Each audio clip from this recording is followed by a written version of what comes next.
ফ্রিজের মধ্যে টিপের পাতা রাখলে এই গরমে হাজার হাজার টাকা বেঁচে যাবে। হ্যাঁ, কীভাবে প্লিজ ভিডিওটি পুরো দেখতে হবে। তো আপনার এই ফ্রিজের মধ্যে টিপের পাতা রাখলে অনেক টাকা বেঁচে যাবে। ঠিক তেমনই ছোটো ছোটো টিপস এনেছি যা গৃহিণীদের জন্য অনেক কাজে আসবে। বুদ্ধি এবং কৌশল জানা থাকলে সংসারের কাজগুলিকে আমরা হাতের মুঠোয় করে নিতে পারি। চলুন দেখুন যে আজকের প্রথম টিপস। তো যখন আমরা আটা মাখি তো কী করবেন, আটা মাখার আগে যেই পাত্রে মাখবে তার আগে পানি দিয়ে দেবেন আর সেই সাথে একটু তেল দিয়ে দেবে। এতে করে কী হবে, আটাটা যখন আমরা মাখতে যাই তো ধরেই কী হয়, তলায় একদম নেপটে যায় পুরো। ফলে কী হয়, ওই পাত্রটা অনেকটা নোংরা হয়ে যায়, তাই না? তো এইভাবে যদি একটু যদি সেই পানি দিতেই হবে, যদি আপনি যদি আগে যদি জাস্ট অল্প যদি একটু এইভাবে পানি দিয়ে দেয় তো কোনো রকমভাবে আটা নেপটে যাবে না, একদম মেখে যায় না, একদম নেপটে যায়, সেটা আর হবে না। আর খুব সহজে সুন্দরভাবে একদম মোলায়েম হবে। তো আর তেলটা দেওয়ার কারণে কী হয়, রুটি অনেক সফট নরম হবে। আর এটা ঠান্ডা হয়ে যাওয়ার পরও যেহেতু এটা গরমের সময় রুটি অনেক শক্ত হয়ে যায়, তাই না? গরমের রুটি অনেক শক্ত হয়ে যায়, সেটা আরও হবে না, অনেক দিনক্ষণ পর্যন্ত নরম থাকবে। আর দেখুন, দেখতেই পাচ্ছেন নিচে কোনো রকমভাবে জাপটে যায়নি, একদম কীরকম পাত্রটা একদম নোংরা হয়ে যায় না, সেইটাও হয়নি। তো এইভাবে আপনি আটা মাখবেন, দেখবেন খুব সুন্দরভাবে পরিষ্কার হবে। সেই আপনি পানি দেবে আগেই একটু দিয়ে দেবেন, দেখবেন খুব সুন্দরভাবে আপনার কাজ অনেকটা বেঁচে যাবে। যদি নেপটে যায় ওটা আমাদের মাজতে গেলে অনেক সময় চলে যায়। তো ছোটো ছোটো টিপস অ্যাপ্লাই করে সংসার জীবনের কাজগুলোকে অনেক সহজ করে নিতে পারে। তো দেখতে পাচ্ছি আমি এখানে মেখে নিয়েছি, তো একটু বলে তলায় জাপটাইনি, খুব সুন্দরভাবে মাখা হয়ে গেছে। চলে যাচ্ছে পরবর্তী আর টিপসে, যা এটাও আপনার সংসার জীবনের কাজকে অনেক সহজ করে দেবে। চলুন দেখে নেওয়া যাক। তো এই যে আমি এই একটা বড় ডবল সাইজের চাদরকে আমি একদম পকেটের মতন ছোটো মতন করে ছোটোভাবে একদম গুছিয়ে নিতে পারবেন। তো দেখুন, তো কীভাবে গোছাবেন তো আমি এখানে গুছিয়ে দেখাচ্ছি, হয়তো চাদরটা ভালো করে বুঝতে পারবেন না। তো দেখুন এখানটা খুব সুন্দর হবে। তো আপনি এটাকে 3টে ফোল্ডে করে নেবেন। তো ভিডিওটি একটু দেখুন, তারপর এইভাবে করে এখানটা পকেট মতন হয়ে আসবে। তারপর এখানে চাদরটা দিয়ে দেবেন। তো এরকম একটা ছোট্ট একটি পকেট মতন হয়ে আসবে। তো কীভাবে করবো চলুন দেখে নেওয়া যাক। একটি সেম একই পদ্ধতিতে আপনি পিলো কভারগুলো এইভাবে ভাঁজ করে নিতে পারবে একদম পকেটের মতন। তো দেখুন এখানটা আমি একটা পিলো কভারটা দেখাচ্ছি, যেহেতু চাদরটা অনেকটাই বড় ক্যামেরার সামনে আসলে, তো পিলো কভারটা দেখাচ্ছি। প্রথমে দু সাইডে এইভাবে একটু একটু করে ভাঁজ করে নেব।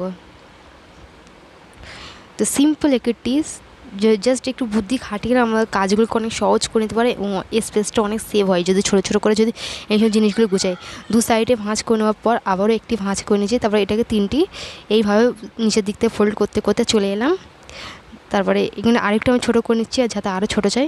তারপরে এখানটা একটি পকেট মতন হয়েছে, এর ভিতরেও ঢুকিয়ে দিলাম। ঠিক একই পদ্ধতিতে আমি চাদরটিকেও গুছিয়েছি, আর এটা কোনো রকমভাবে খুলে যাবে না। তো এইভাবে আমি খুব সুন্দরভাবে আমি ফোল্ড করেছি। এটা যতই আপনি এভাবে রাখুন না কেন খুলে যাবেন না। তো তো এইভাবে আপনি চাদরের সঙ্গে পিলো কভার একসঙ্গে রাখতে পারেন, কোনো রকমের হারাবে না, এবং সময় মতন আপনি পেয়ে যাবেন।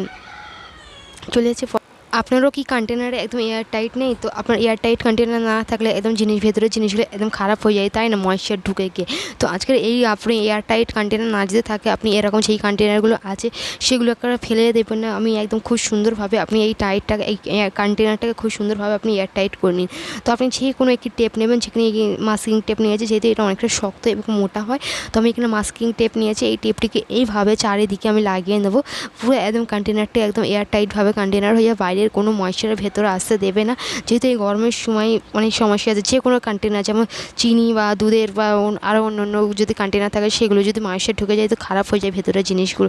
তো আপনি এইভাবে যদি আপনার এয়ার টাইট কন্টেনার না যেতে হয়, যদি আপনার কন্টেনারটা যদি অনেক ঢিলা হয় তো আপনি তো এইভাবে, যেমন এইখানে আমি দেখাচ্ছি, একটু কোনো টেপের সাহায্যে, যে কোনো সেলো টেপ দিলেও চলবে, আপনি বিশেষ করে মাস্কিং টেপের সাহায্যে খুব সুন্দরভাবে আপনি যে কোনো টেপের সাহায্যে আপনি খুব সুন্দরভাবে এটা এয়ার টাইট করে নিতে পারেন। আশা করি টিপসটি ভালো লেগে গেছে। চলে যাচ্ছি পরবর্তী টিপসে। এই যে পা ফাটার সমস্যা অনেকেই ভুগে আছেন, তাই না? পা ফাটার জন্য অনেক পেরেশান, কোনো কিছুতেই ভালো হতে চায় না। আপনি এই লাইভ রেজাল্ট আছে শেয়ার করবো আপনাদের সঙ্গে। তো আপনি পা ফাটা খুব সহজেই ঠিক করে নিন, একদম একদিনেতে বা এক রাতে সিম্পল ঘরোয়া একে টোটকায় আপনি খুব সহজে আপনার পা ফাটাকে সুন্দর করে নিন, পা ফাটা দূর করে পাটাকে খুব সুন্দর করে নিন।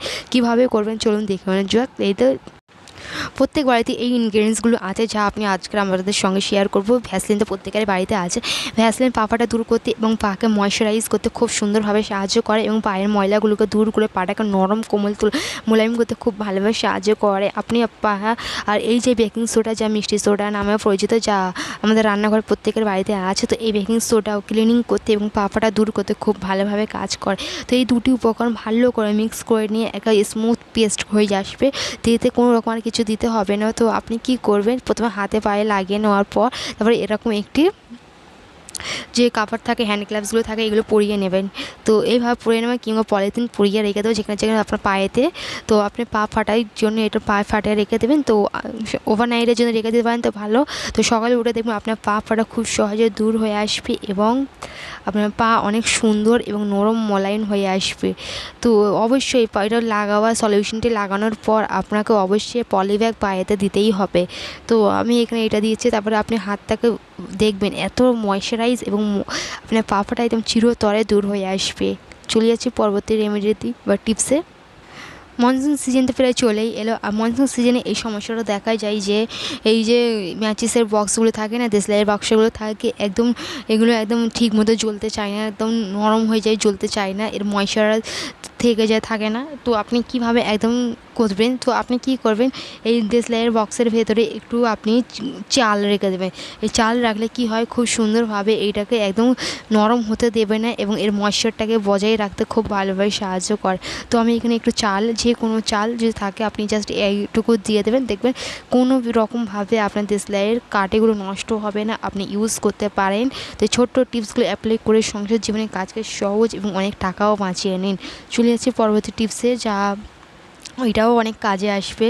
তো এই যে গরমের সময় বা এখন তো বাচ্চাদের যাদের ডাইপার র্যাশ হয়ে আছে, তা না, বাচ্চাদের ডাইপার র্যাশ হয়, তার জন্য আমরা অনেক দামি দামি ক্রিম ইউজ করি, ফলে ডাইপার র্যাশ কোনোতেই কিছু ভালো হতে চায় না। তো আজকে এই ঘরোয়া টোটকাটি অ্যাপ্লাই করুন আপনার বাচ্চার ডাইপার র্যাশেতে, দেখবেন তো খুব সহজে আপনার র্যাশটা দূর হয়ে আসবে। কিংবা এই গরমের সময় হাতে পায়ে গালায় গর্দানে অনেক র্যাশ দেখা যাচ্ছে, সেই সব জায়গায় এটি লাগান, খুব সহজে এগুলো দূর হয়ে আসবে। তো একটু সর্ষের তেলের সাথে একটু পানি মিক্স করে এইভাবে একটি নরম এইভাবে একটি ক্রিম তৈরি হয়ে আসবে। তো এই আপনার যেখানে যেখানে র্যাশ হয়ে আছে সেই সব জায়গায় লাগিয়ে দিন, দেখবেন র্যাশ খুব সহজে দূর হয়ে যাবে। এছাড়া একনি পিম্পলের মতন দেখা যাচ্ছে, ঘাড়ে গর্দানে ছোটো ছোটো দানার মতন দেখা যাচ্ছে, তাই না?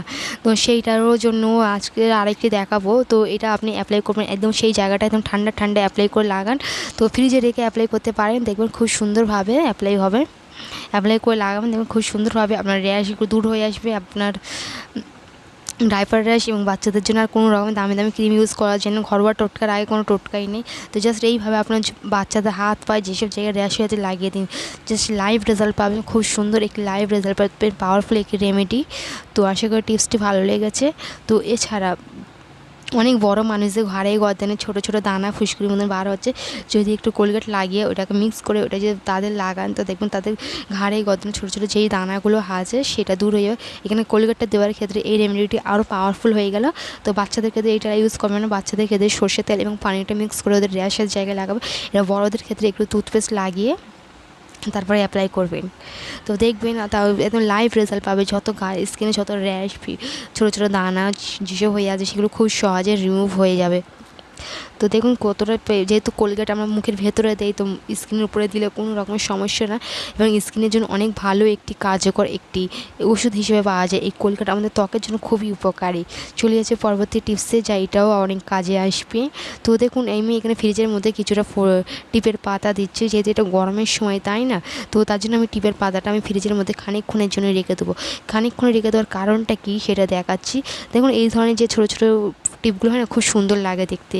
আর এর গাম যেহেতু কী হয়, গাম যে এটা আমরা যদি অ্যাপ্লাই করি আমাদের কপালেতে, কী হয়, যেহেতু গরমের টাইমে মেল্ট হয়ে একদম পড়ে যায়, আর এই টিপগুলো অনেকটা দামও, তো মেল্ট হয়ে পড়ে যায়। আপনি যদি ফ্রিজের মধ্যে যদি খানিকক্ষণ রেখে দেয়, এর গামটা অনেক শক্ত হয়ে যায়, এটা অনেকক্ষণ পর্যন্ত স্টে করে আর কোনো রকমভাবে পড়ে যায় না।